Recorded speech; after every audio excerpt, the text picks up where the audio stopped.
Kamu memutuskan sesuatu itu di luar keinginanmu gitu. Apakah benar manusia itu punya yang namanya free will, kehendak bebas? Kita sudah lama tahu bahwa yang namanya sel-sel kita ini bekerja mengikuti hukum alam. Sel itu tetap eksis dan bekerja karena dijaga oleh sistem-sistem yang mempertahankan permeabilitas membran, yang namanya perbedaan voltase, ya, perbedaan potensial membran yang min 0,68 milivolt di luar dan di dalam membran sel. Kalau keadaan ini dipertahankan, maka sel itu akan tetap hidup dan bekerja. Yang mempertahankan beda potensial antara di luar dan di dalam membran tadi itu adalah sistem yang namanya natrium kalium pump. Di dalam sel kita itu natrium itu otomatis masuk ke dalam. Terus untuk mengeluarkan dipompa. Kalium otomatis dia keluar sel, dan untuk mengembalikan ke dalam sel itu dipompa. Pompa ini akan bisa jalan kalau kita mempunyai bahan bakarnya. Bahan bakarnya apa? Yang namanya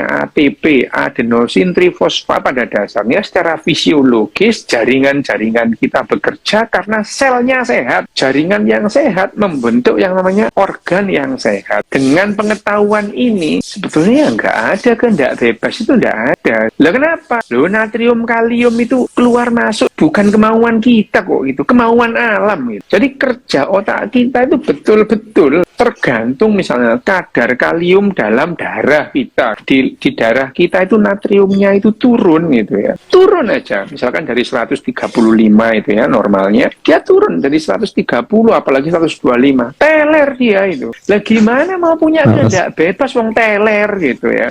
Kira-kira di akhir tahun 90-an yang namanya Sam Harris itu meneliti sebetulnya free will itu ada apa tidak. Akhirnya Sam Harris dan kawan-kawan itu menemukan sebelum orang itu punya keinginan, selnya itu sudah aktif duluan. Jadi keinginanmu pun itu muncul setelah ada beberapa aktivitas dari sel dan jaringan. Kamu memutuskan sesuatu itu di luar keinginanmu gitu. Jadi kalau secara sains memang free will nggak ada gitu.